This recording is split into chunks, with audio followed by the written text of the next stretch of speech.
चलिए स्टार्ट करते हैं। इस वीडियो में हम लोग संविधान की प्रस्तावना, जिसे उद्देशिका से नाम से भी जाना जाता है, प्रीएम्बल, इसके बारे में हम लोग पढ़ेंगे। तो आइए स्टार्ट करते हैं। चलिए देखिए, यह है क्या, भारत का संविधान। उद्देशिका यानी प्रस्तावना। प्रस्तावना है क्या, उसको हम लोग देखेंगे। पहले देख लेते हैं ये जो प्रस्तावना का आपका प्रारूप है उसको पढ़ते हैं किस प्रकार है। देखिए, प्रस्तावना इस प्रकार है। हम भारत के लोग भारत को एक संपूर्ण प्रभुता संपन्न समाजवादी पंथनिरपेक्ष लोकतंत्रात्मक गणराज्य बनाने के लिए तथा उसके समस्त नागरिकों को सामाजिक, आर्थिक और राजनीतिक न्याय, विचार, अभिव्यक्ति, विश्वास, धर्म और उपासना की स्वतंत्रता, प्रतिष्ठा और अवसर की समानता प्राप्त करने के लिए तथा उन सब में व्यक्ति की गरिमा और राष्ट्र की एकता और अखंडता सुनिश्चित करने वाली बंधुता बढ़ाने के लिए दृढ़ संकल्प होकर अपनी इस संविधान सभा में आज तारीख 26 नवंबर 1949 ईस्वी मिति मार्गशीर्ष शुक्ल सप्तमी संवत 2006 विक्रमी को एतद् द्वारा इस संविधान को अंगीकृत, अधिनियमित और आत्मार्पित करते हैं। ठीक है, ये आपकी प्रस्तावना का प्रारूप है जिसमें ये सब कहा गया है। ठीक है, प्रस्तावना है क्या, तो देखिए, प्रस्तावना आपका संविधान का सार या परिचय पत्र भी कहते हैं इसको। ठीक है ना, अलग अलग नाम से जाना जाता है इसको। संविधान की आत्मा कहते हैं, संविधान की कुंजी, संविधान का आभूषण, ऐसे नामों से इसको संबोधित किया जाता है। संविधान की प्रस्तावना में आपको बेसिकली ये बात बताई गई है कि जो भारत का संविधान है उसके क्या एम है, उद्देश्य है अपने नागरिकों के लिए। ठीक है ना, उसके बारे में बताया गया है। उसको हम लोग डिटेल में एक एक वर्ड से पढ़ेंगे। यहाँ पे देखिए, दो आपके नंबर आए हैं, 1 और 2। इसमें नीचे दिया गया, क्या दिया है, पहला नंबर के लिए क्या दिया है, संविधान जो आपका 42वां संशोधन अधिनियम 1976 के द्वारा 2। ठीक है, ये जो 2 द्वारा ये आपका 3/1/1977 से प्रभुता संपन्न लोकतांत्रिक गणराज्य के स्थान पर प्रतिस्थापित, यानी इसके जगह पहले वर्ड था आपका प्रभुता संपन्न लोकतांत्रिक गणराज्य, जिसको बदलकर कर दिया गया 1976 42वां संशोधन द्वारा संपूर्ण प्रभुता संपन्न समाजवादी पंथनिरपेक्ष। पंथनिरपेक्ष को कहीं कहीं धर्मनिरपेक्ष भी कहते हैं। ठीक है, लोकतंत्रात्मक गणराज्य, ये चेंज किया गया एक बार प्रस्तावना में संशोधन करने के लिए, जो 42वां संशोधन था उसके द्वारा।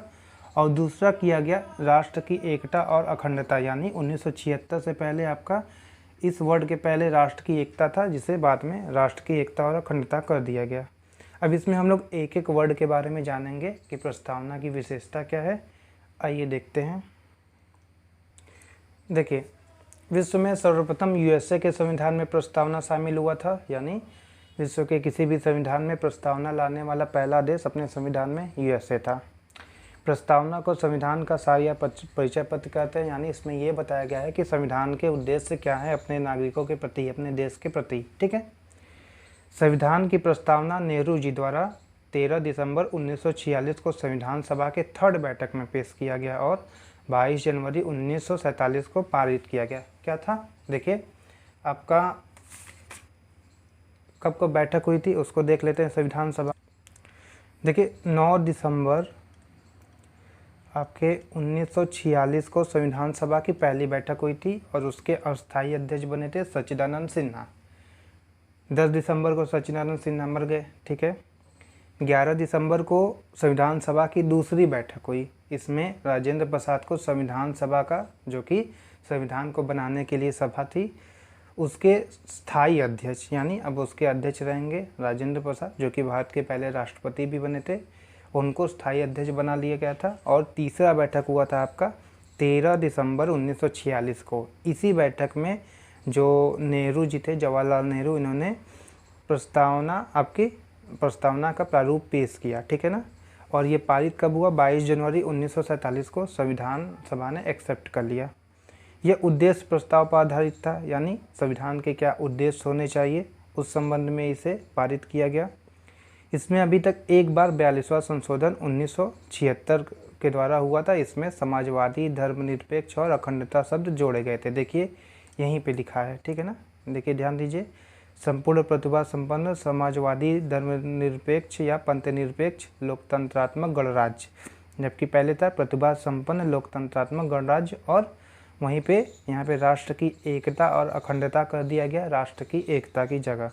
तो यहाँ पे एक ही बार आपका संविधान प्रस्तावना में संशोधन किया गया। कब किया गया? 42वां संशोधन 1976 के द्वारा, जो कि मिनी संविधान अपने आप में कहलाता है। ठीक है ना।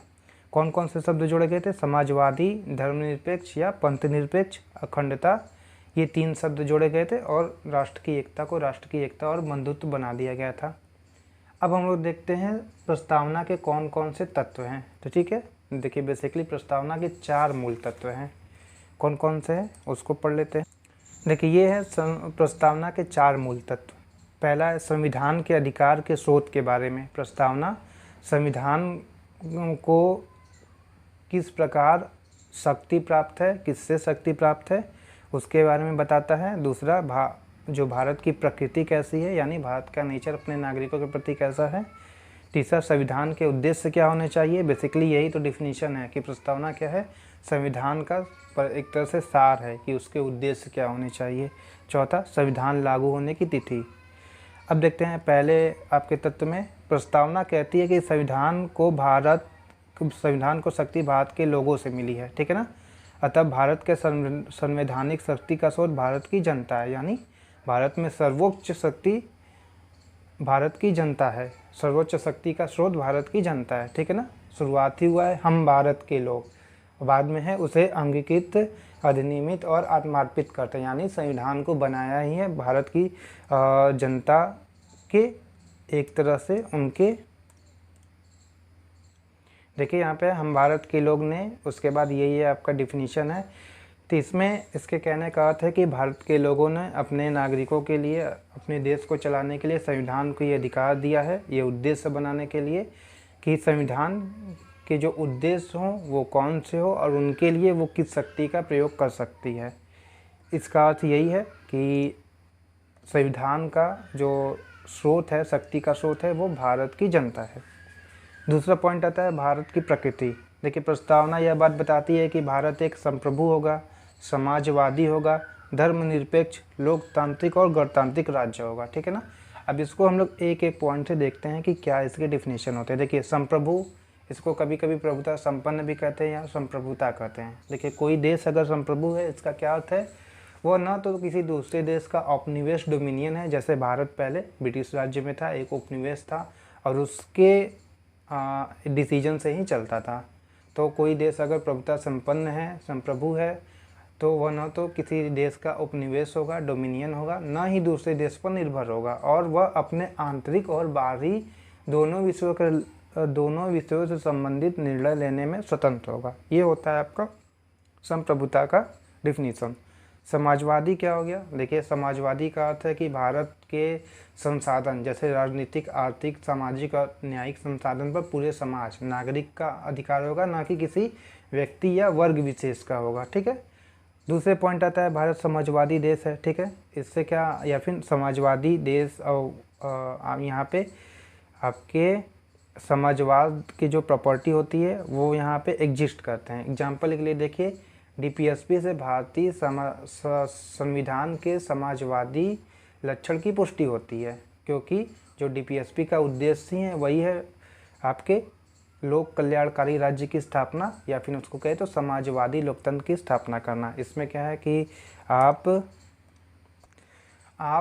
राजनीतिक, आर्थिक और सामाजिक या न्यायिक स्तर पर नागरिकों के बीच भेदभाव नहीं होगा।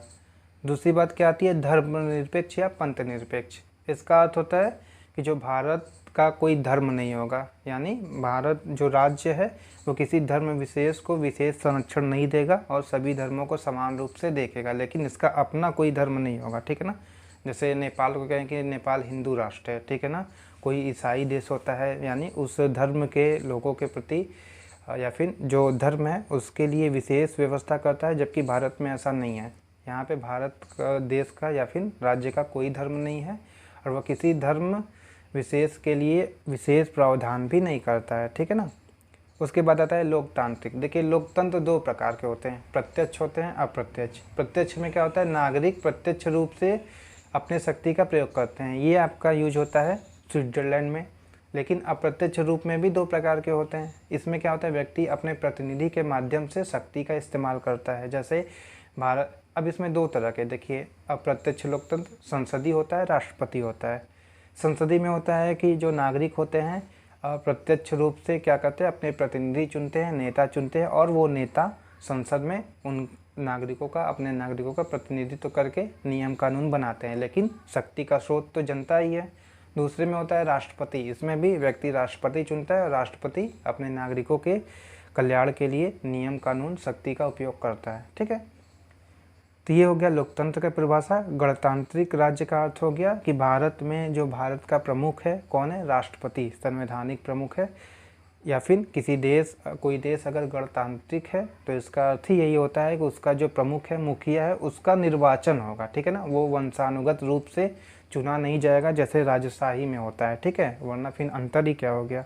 तो गणतांत्रिक का अर्थ होता है कि राष्ट्रपति या फिर जो राष्ट्र प्रमुख होते हैं अलग अलग देशों में, उनका निर्वाचन होता है। ठीक है, चाहे डायरेक्ट रूप में हो चाहे इनडायरेक्ट रूप में है। डायरेक्ट रूप में क्या हो गया, यूएसए में आपका जो पब्लिक होती है, नागरिक होती है, प्रेसिडेंट का चुनाव करती है। ठीक है ना, और भारत में क्या होगा, इनडायरेक्ट रूप में राष्ट्रपति का चुनाव होता है। राष्ट्र जो नागरिक प्रतिनिधि चुनते हैं, नेता जैसे एमपी होते हैं, और ये लोग बाद में राष्ट्रपति का चुनाव करते हैं। लेकिन शक्ति का स्रोत आपके भारत की जनता ही है।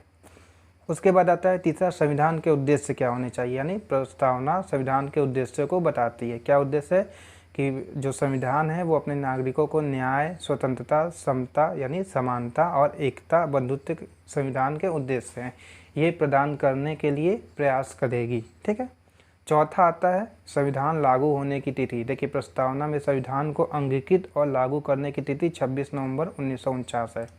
देख लीजिए यहाँ पे 26 नवंबर 1949 को इसे अधिनियमित और आत्मार्पित किया गया, यानी खुद को सौंपा गया, भारत के नागरिकों को सौंपा गया।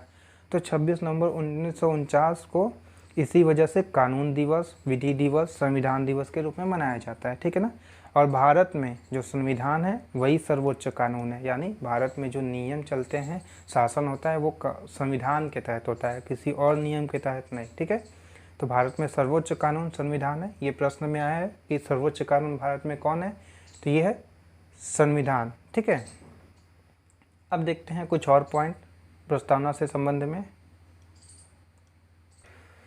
देखिए, प्रस्तावना को संविधान की आत्मा, संविधान की कुंजी या संविधान का आभूषण ये सब कहते हैं। अलग अलग लोगों ने, संविधान सभा के लोगों ने अलग अलग बात इनके बारे में कही थी, जिसको बताने में काफ़ी लॉन्ग हो जाएगा।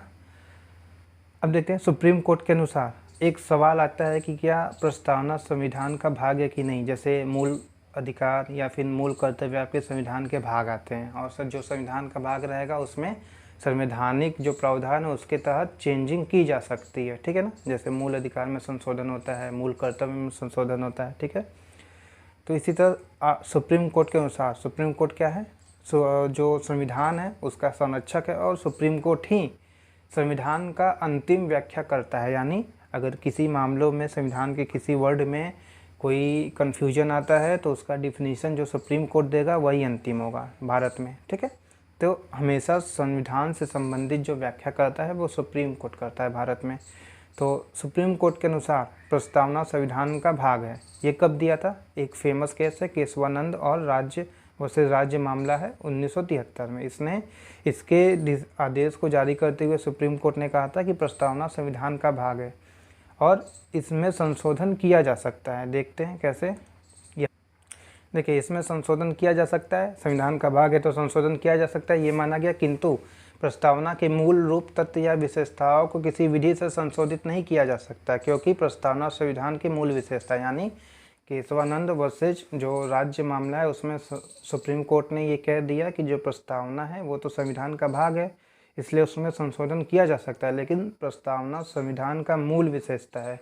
मूल विशेषता वही है जिसे किसी विधि द्वारा चेंज नहीं किया जा सकता, यानी कोई विधि के उद्देश्य को बदला नहीं जा सकता। जैसे प्रस्तावना में आपको विभिन्न तरह के उद्देश्य दिए हैं संविधान के क्या होने चाहिए, अगर कोई विधि इस उद्देश्य को ही बदलने लगे तो वहाँ पे वह विधि कैंसिल हो जाएगी। उसमें क्या करेगी, जो सुप्रीम कोर्ट है न्यायिक समीक्षा के तहत उस विधि को कैंसिल कर देगी। लेकिन जैसे अगर आप वर्ड चेंज करने हो जिससे प्रस्तावना की विशेषता चेंज ना हो, उसके उद्देश्य चेंज ना हो, तब उसमें संविधान संशोधन के तहत चेंजिंग किया जा सकता है। ठीक है, जैसे प्रस्तावना की विधि देखिए, मूल विशेषता है। मूल विशेषता जैसे 4 मूल तत्व हम लोग ने पढ़े, कौन से पढ़े हैं देख लीजिए यहाँ पे आपके, ये संविधान के अधिकार के स्रोत के बारे में। अब ऐसा ना हो कि कोई विधि ये कहने लगे कि संविधान की शक्ति का स्रोत भारत की जनता ना होकर भारत की संसद है, ठीक है ना, तो ये विधि अमान्य हो जाएगी। सुप्रीम कोर्ट उसे न्यायिक समीक्षा के तहत 0 कर देगा। अब देखते हैं, सुप्रीम कोर्ट के अनुसार प्रस्तावना संविधान का भाग है, किंतु प्रस्तावना न तो विधायिका की शक्ति का स्रोत है, न ही उनकी शक्तियों पर प्रतिबंध लगाती। जैसे एग्जाम्पल के लिए क्या है कि मूल अधिकार क्या है, संविधान का भाग है, भाग 3 में आता है, और मूल अधिकार की वजह से संसद को या तो कई तरह के प्रतिबंध लगाते हैं मूल अधिकार विधि बनाने में, और कई मामलों में शक्ति देते हैं, ठीक है ना, जैसे DPSP। तो संविधान के भाग होते हैं वो जो विधायिका है, संसद है या राज्य विधानमंडल, इनको प्रतिबंधित कर सकती है और इनको सपोर्ट भी कर सकती है। लेकिन प्रस्तावना ऐसा नहीं है, वो विधायिका की शक्ति का स्रोत ही नहीं है, ये बस एक मूल विशेषता है, ठीक है ना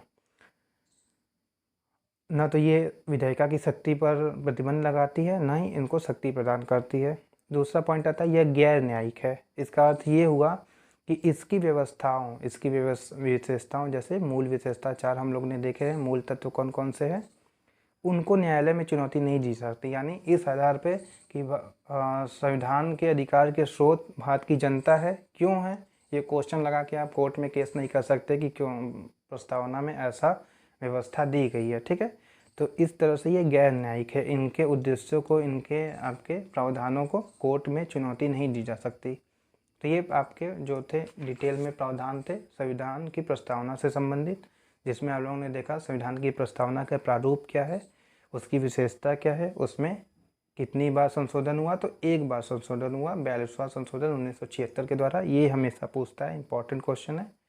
और उसके बाद उसके क्या क्या प्रॉपर्टी है प्रस्तावना की, वो हम लोग ने देखा 4 मूल तत्व थे, और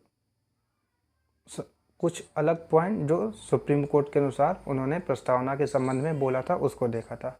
तो प्रस्तावना में बस इतना ही था, इस वीडियो में बस इतना ही। अगले पार्ट में हम लोग देखेंगे संसदीय व्यवस्था के गुण। चलिए, थैंक यू सो मच।